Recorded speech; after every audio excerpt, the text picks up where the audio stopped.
پھر میں کیا چیز ہے. تو اس کا مطلب ہے کہ میں جو ہوں وہ ابھی ناراض ہی رہوں؟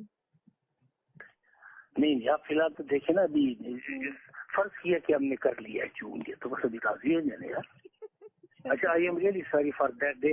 آپ تھوڑا سا کچھ ذرا سا لیٹ بھی تھی, وہ سپریم کورٹ سے ایک ارجنٹ کال تھی تو مجھے ہر حالت میں اٹھنا پڑا نا, اور کوئی وے آؤٹ ہی نہیں تھا. بس تو میں پھر ٹائم پہ پہنچ جاتی ہوں, آپ کو پتہ ہے ٹائم پہ آ جاتی ہوں. وہ بس پروٹوکول کی لائنیں لگی نہیں تھی اور وہ ٹریفک بلاک تھی اس وجہ سے. اچھا چلیں آپ مجھے معاف کر دیں. نہیں شرمندہ نہ کریں, اٹس اوکے, کوئی نہیں شرمندہ آپ ہوتی نہیں ہے, میں کوشش تو کافی عرصے سے کر رہا ہوں کرنے کی. نہیں اس طرح بات نہ کریں, آپ نے بس کال کر لی اتنا ہی کافی میرے لیے. معافی نہیں ایسی بات نہیں ہے. ابھی میں بہت تھک گیا تھا نا سب کام کر کے. اب میرا ہاتھ نہ درد کر گیا لکھ کے نا, تو میں نے 5 منٹ کا بریک کیا. میں نے کہا میں پہلے آپ سے بات کروں پھر باقی جو ہے نا وہ فائلوں کو سبمٹ ہوگا. میں نے آپ کے دفتر میں. تو کس دن ہو سکتی ہے ملاقات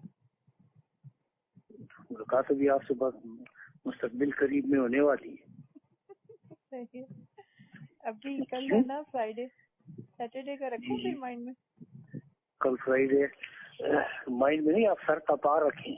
چلیں ٹھیک ہوگی. اچھا اور کیسی ہیں کیسے ہیں فاروق صاحب, ٹھیک ہے؟ جی اللہ کا شکر سب ٹھیک ٹھاک ہے. اچھا تو ان کی خدمت میں بھی میری طرف سے سلام عرض کیجیے گا. چلے ٹھیک ہے جی کر دوں گی. گلے لگانے کی ضرورت نہیں ہے, صرف سلام کا کہا میں نے. صرف سلام ہی دوں گی, بہت شکریہ. پیار نہیں دوں گی. تو وہاں تو اپنا خیال رکھیں, پھر انشاءاللہ آپ سے بات کروں گی. ٹیک کیئر, اللہ حافظ. جی السلام علیکم. وعلیکم السلام سر, کیسے ہیں آپ خیریت سے ہیں؟ آپ ٹھیک ہیں؟ اللہ کے شکر سر. آج کیسے میری قسمت جاگ گئی, کیسے مجھے سعادت یہ آپ کی قسمت کبھی سوئی نہیں بلکہ کبھی جاگتی ہے کبھی سوتی ہے, ہر وقت نہیں. زیادہ تر تو سوئی رہتی ہے سر. آپ خود بھی تو زیادہ تر سوئی رہتی ہے. نہیں میں تو جاگی ہوتی ہوں. کدھر ہے سر؟ میں موٹر وے پہ. خیریت؟